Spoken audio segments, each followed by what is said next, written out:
Mutual fund के अंदर हम कैसे रिटर्न इंक्रीज कर सकते हैं। तो देखो, हर जगह पैसा बढ़ाने का एक ही तरीका है कि खर्चा कम कर दो। तो म्यूचुअल फंड के अंदर खर्चा कैसे कम करेंगे? अगर उसका एक्सपेंस रेशियो कम होगा, मतलब अगर दो म्यूचुअल फंड है, दोनों ही 12% के आपको रिटर्न दे रहे हैं और एक का एक्सपेंस रेशियो 0.2 है और एक का एक्सपेंस रेशियो 1.5 है, ठीक है, तो क्या डिफरेंस आएगा?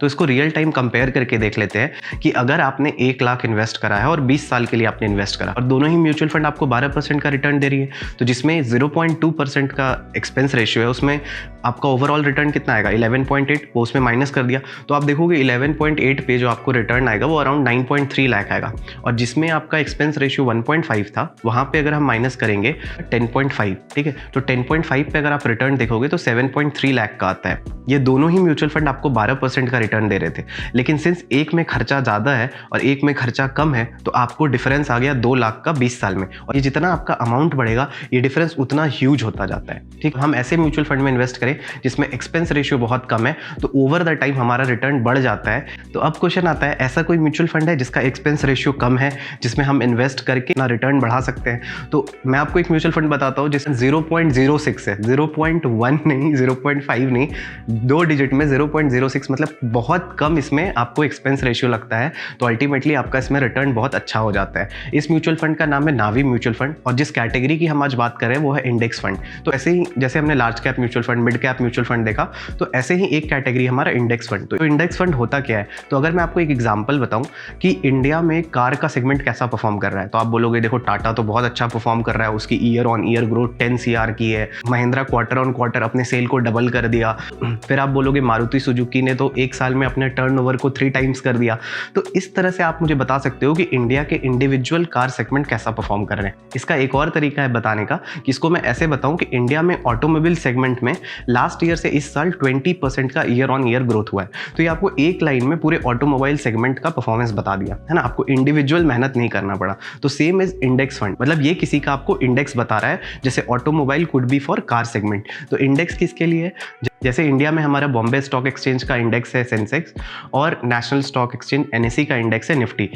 तो ये आपको बताता है कि वो इंडेक्स, मतलब वो निफ्टी कैसा परफॉर्म कर रहा है, मतलब NSE सेगमेंट कैसा परफॉर्म कर रहा है। मतलब अगर निफ्टी बहुत ज़्यादा ऊपर जा रहा है तो ग्रोथ आ रही है, अगर निफ्टी नीचे जा रहा है तो डाउनफॉल आ रहा है। और निफ्टी के अंदर इंडिया के टॉप 50 कंपनीज होते हैं जिनको ये ट्रैक करता है। तो अब इंडेक्स फंड क्या करता है? इंडेक्स फंड सिंपली, अगर वो निफ्टी इंडेक्स फंड है तो ये जो इंडेक्स फंड है ये निफ्टी 50 को मिमिक करता है। मतलब इस इंडेक्स फंड में वही 50 कंपनीज में पैसा इन्वेस्ट किया जाएगा जो निफ्टी 50 के अंदर आते हैं। मतलब इस इंडेक्स फंड जो है इसके पोर्टफोलियो में वही कंपनीज होंगे जो हमारे निफ्टी 50 के अंदर है, मतलब 50 कंपनी, इससे ज़्यादा नहीं होंगे। इंडेक्स के अंदर हमारा निफ्टी नेक्स्ट 50 हो सकता है, बैंक निफ्टी भी है जो आपको बताता है बैंकिंग सेगमेंट कैसा परफॉर्म कर रहा है। तो हर इंडेक्स का अपना एक म्यूचुअल फंड भी हो सकता है, नहीं भी हो सकता है। तो ये था इंडेक्स फंड। अब समझते हैं ये काम कैसे करता है। तो जैसे किसी भी म्यूचुअल फंड में हम सब इन्वेस्टर अपना पैसा डालते हैं, यहाँ भी सारे इन्वेस्टर्स अपना पैसा डाले, तो वो पैसा आपका कहाँ जाना है? क्योंकि इंडेक्स के अंदर वही 50 कंपनीज होंगे जो निफ्टी में 50 कंपनीज है, तो ये उन्हीं 50 कंपनीज में डिवाइड होगा। अब किस प्रोपोर्शन में डिवाइड होगा? तो सपोज करो कि अगर कोई इंडेक्स फंड है जिसको कॉपी करा है, उसके अंदर 3 ही कंपनीज है, ICICI बैंक, इन्फोसिस और सन फार्मास्यूटिकल्स, और तीनों की वेटेज है 50, 30, 20। तो आपका पैसा भी इसी प्रोपोर्शन में डिवाइड होगा। मतलब निफ्टी 50 में जितना जिस स्टॉक का वेटेज होगा उसी प्रोपोर्शन में आपका पैसा डिवाइड होता है अगर आप इंडेक्स फंड में पैसा इन्वेस्ट करते हो। तो एक क्वेश्चन आपको यहाँ पे आना चाहिए कि इंडेक्स फंड में इतना कम एक्सपेंस रेशियो क्यों होता है? अभी तक शायद आप बहुत लोगों को ये क्लियर भी हो गया होगा, लेकिन फिर भी मैं बता देता हूँ कि अगर कोई नॉर्मल म्यूचुअल फंड है तो इसमें एक्टिव इन्वेस्टिंग होती है। मतलब इसमें जो फंड मैनेजर है वो बहुत मेहनत करेगा, म्यूचुअल फंड ढूंढेगा, फिर उसके जो खर्चे वगैरह होते हैं वो सब मिनिमाइज करने की कोशिश करेगा। तो उनका एक्सपेंस रेशियो जो नॉर्मल म्यूचुअल फंड 1 से 2%, 2.5% के बीच में आता है, ठीक है। तो इसमें बहुत ज़्यादा मेहनत लगती है, फिर उनको 3 महीने 4 महीने में पोर्टफोलियो रीबैलेंसिंग करनी होती है। तो इतना मेहनत होता है नॉर्मल म्यूचुअल फंड में, इसीलिए इसका एक्सपेंस रेशियो भी ज़्यादा होता है। लेकिन ऑन द कॉन्ट्ररी जो इंडेक्स फंड है ये किसको रेप्लिका कर रहा है? निफ्टी 50 को। तो सिंपल जो यहाँ 50 फंड है वही यहाँ भी आ गए। अब रीबैलेंसिंग की बात आती है तो निफ्टी 50 को क्वार्टरली या हाफ ईयरली पे इवैल्यूएट किया जाता है, और जो कंपनी अच्छी नहीं परफॉर्म कर रही है उसको हटा के नई कंपनीज लाते हैं, ठीक है। तो सेम चीज आपको जो निफ्टी 50 में हो रहा है वही यहाँ के फंड मैनेजर इंडेक्स फंड में भी कॉपी कर देंगे।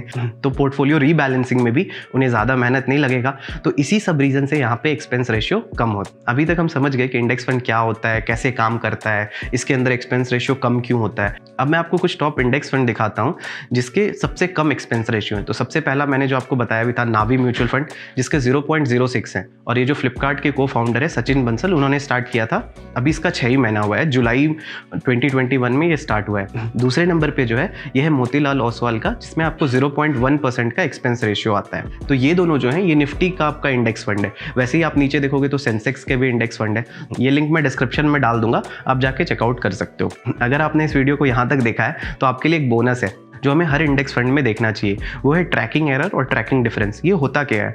इंडेक्स फंड जो है वो किसको मिमिक करता है? अपने कोरस्पॉन्डिंग इंडेक्स को। तो अगर हम किसी निफ्टी 50 के इंडेक्स फंड उठाएं तो वो निफ्टी 50 को ट्रैक करेगा। तो अगर निफ्टी 50 ने इस साल 15% का रिटर्न दिया, मतलब इस इंडेक्स फंड ने आपको 14.5% का दिया रिटर्न, ठीक है, तो डिफरेंस कितना आया? 0.5 का।